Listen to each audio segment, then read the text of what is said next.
Yes, what's going on, people? Let's dissect this England performance yesterday against Serbia.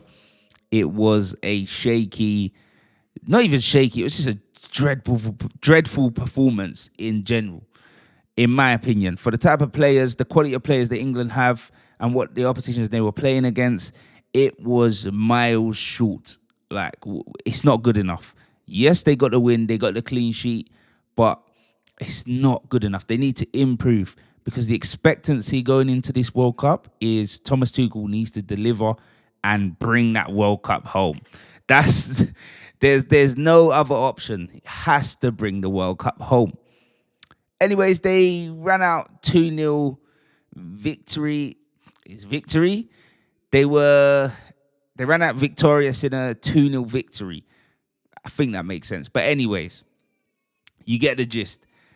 It was a home game at Wembley. The last time England played at Wembley, they came out the box flying, scored multiple goals, and Thomas Tuchel had a reaction. Well, he mentioned in the press that he wasn't really too pleased and was surprised with how the fans reacted to us scoring that amount of goals. But unfortunately, Thomas, we've seen it all before. We're used to it. How many times has this happened where England's dispatched teams that they should be dispatching? It's not nothing to celebrate anymore. This is the thing. And I feel he needs to get a grip to that early doors because, yeah, these friendly games, in my opinion, easy work. Easy work. We've got one of the best strikers, if not the best striker in world football right now in Harry Kane. But yet, in my opinion, he struggled against Serbia. Didn't think he was great. I looked at the individual ratings, which we're going to go through, and ESPN have Eberechi Eze as man of the match, and he didn't even play the full game. He didn't play majority of the game. So that just sums up the performance, really. Like I said, we got a clean sheet. That's good in itself, but, I just want to see some good football. I want to see entertaining football. You should be dispatching teams like this. France went out to Ukraine and dispatched them 4-0.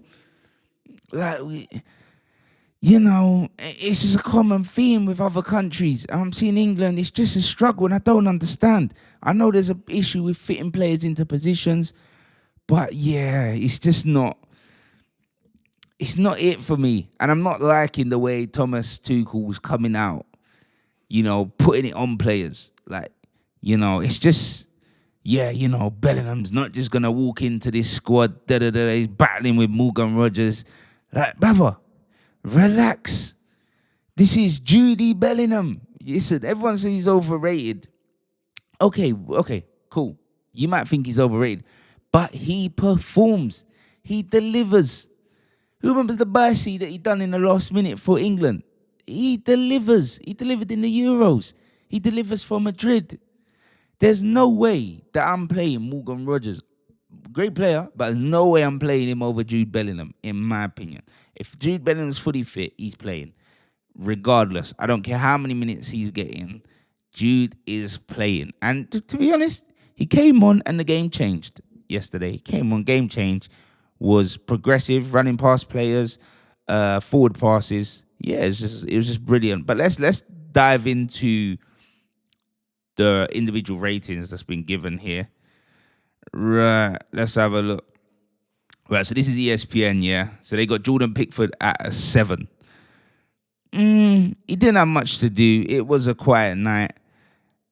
A few shaky moments from players in and around him, which caused, a bit of a problem. There was a shot that, if it was on target, it would have caused a problem. He definitely died for it. But, Pickford's there for the cameras. He's that type of keeper. But it was an easy night for him, to be honest. But as I said, I'm not worried about that side of the game. I'm worried about how England perform on the ball, which the passing on the ball is just so slow that you wouldn't believe these are top players battling to win the Champions League and the Premier League. It just doesn't make sense to me. But anyway, let's go back into the ratings. who we got here? Reece James, done the job, got an 8. Yeah, I'd agree with that. I'd give him an 8. I think Reece James, you know what he can do. It's just about him staying fit.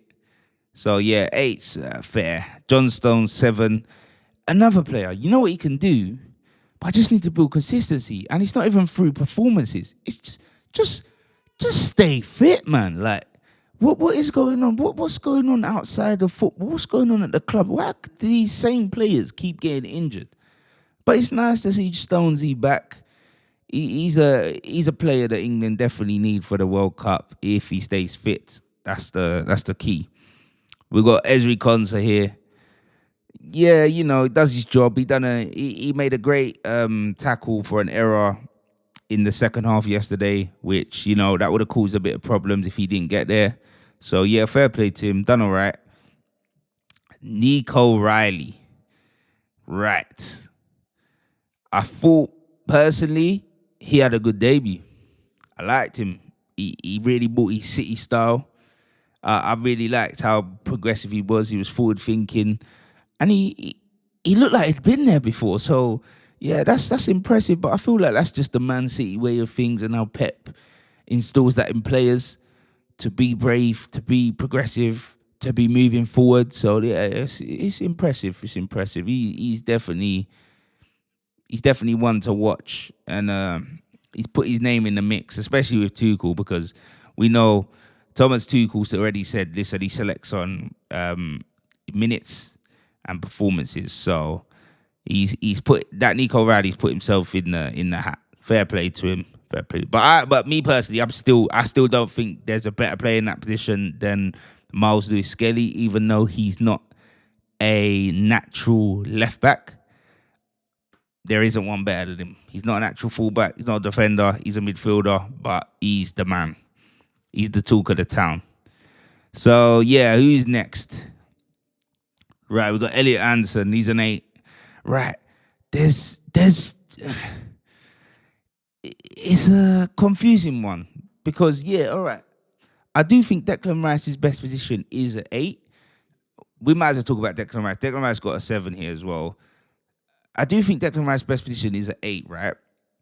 But with Elliot Anderson coming in just behind, I do feel they play kind of similar, and I feel it kind of hinders Declan Rice a bit.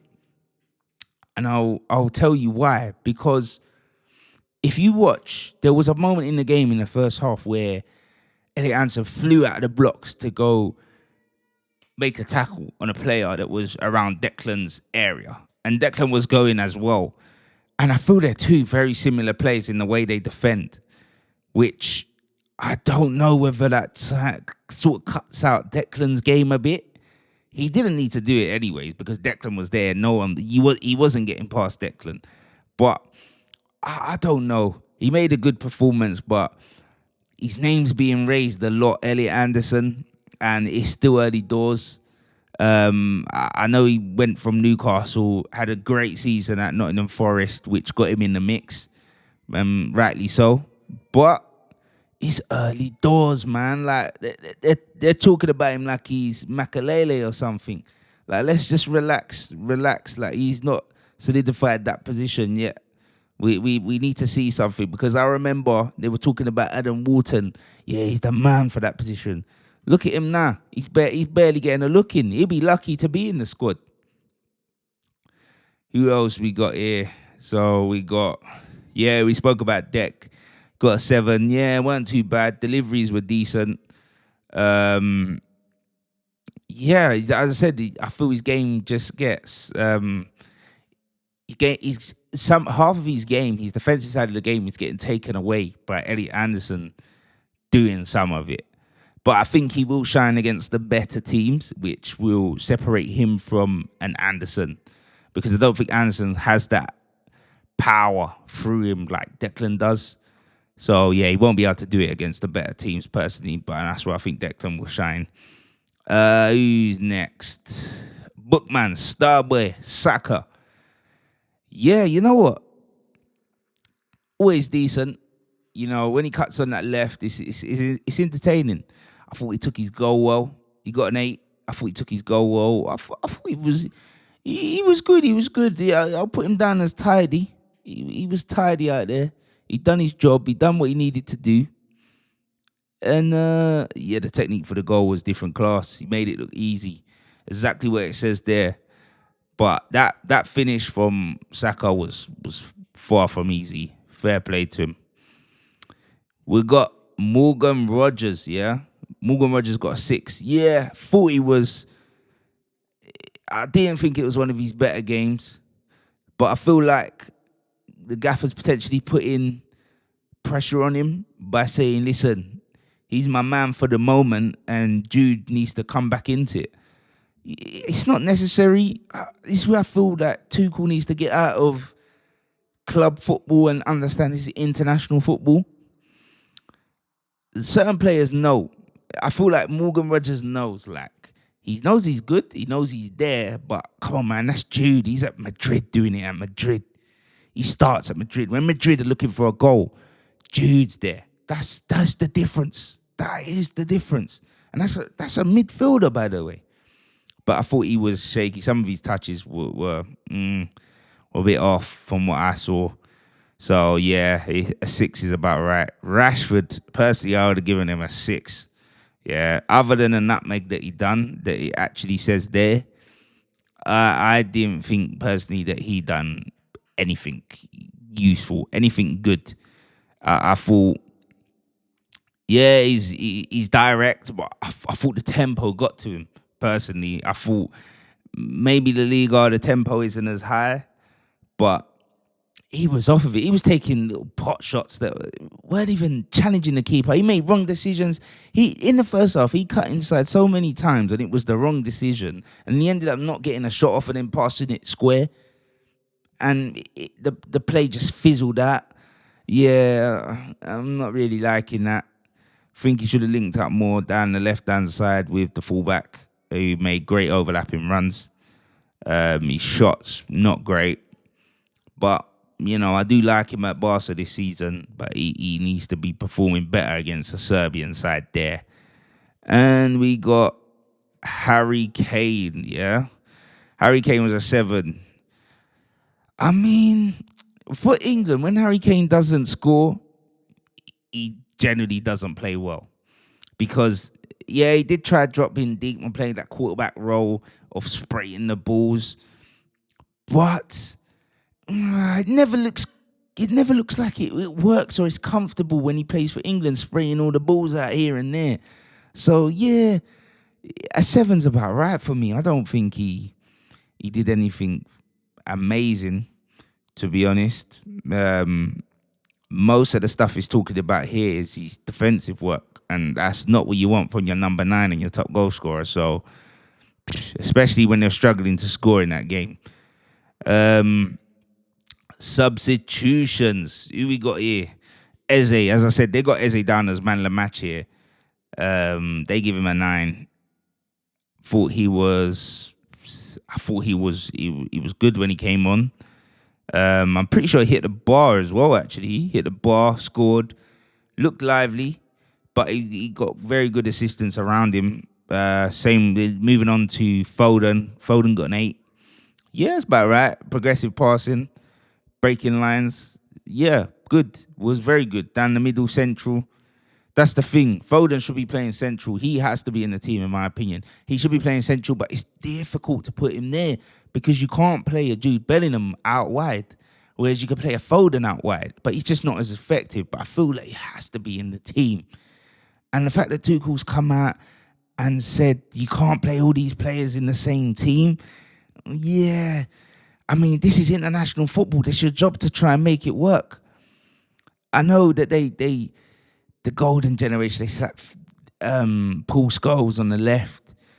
That is a bit mad, but you have to find a way to make it work. I think these players have to play.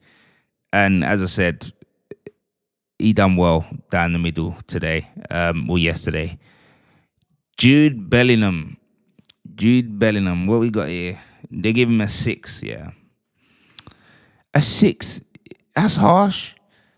I like his recovery tackles. He actually started he he gave the ball away a bit sloppy to Serbia, won it back straight away, which is what he does. His ball recoveries are very good. Won it back, played a great pass into Foden. He took it on the half turn, driving at the defense, then sprayed it wide into a great little set. It was a little cushion to Eze for him to. It was one of them where he said, "Go on, take it first time," and he did, and he sent it top bins. So fair play. I think that all started from Jude. He's got to get the credit there. To be honest, I thought he's very good. I thought he's definitely put himself back in the picture to be starting next game. Ideally, I'd like him to start next game. Like, there's no managing egos or anything here. Jude has to start if he's fit. Henderson. Yeah, Henderson. Let me see. It's got a little right up. Yeah, he got a 6. Come on for Rice. It's about right. You know what you're getting with Henderson. He's just going to, as it says there, he's recycling the play. He's just going to shuffle it into him, see if it's on. If it's not set, he'll turn out, he'll spray it back wide, get the play moving. He's for his age, he's got the tempo. So I'll give that to him. It's working. He's doing all right in the Premier League. He done well at Ajax. Knows he made the wrong choice going Saudi, but who can blame him?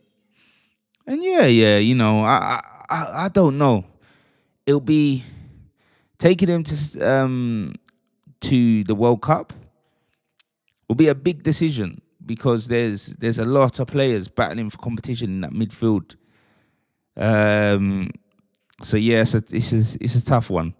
And the last player we've got Adam Walton. Come on for about he had like a 7-minute cameo, to be honest, included added time. So yeah, it's not too bad. He didn't get a rating. I don't blame them for not giving him a rating. Don't think he should have got one, to be honest. He just done the job, didn't he, when he came on? So fair play to him. But yeah, that's literally the whole of the ratings and the performance breakdown for the England game against Serbia. Must improve, as I said. And we'll see. The next game's coming up soon. I don't even know who they're playing. I don't know who they're playing. Let me check who they're playing. Right, England's got Albania on Sunday. Away. Listen, it's another one you expected England to dispatch. I'm expecting goals.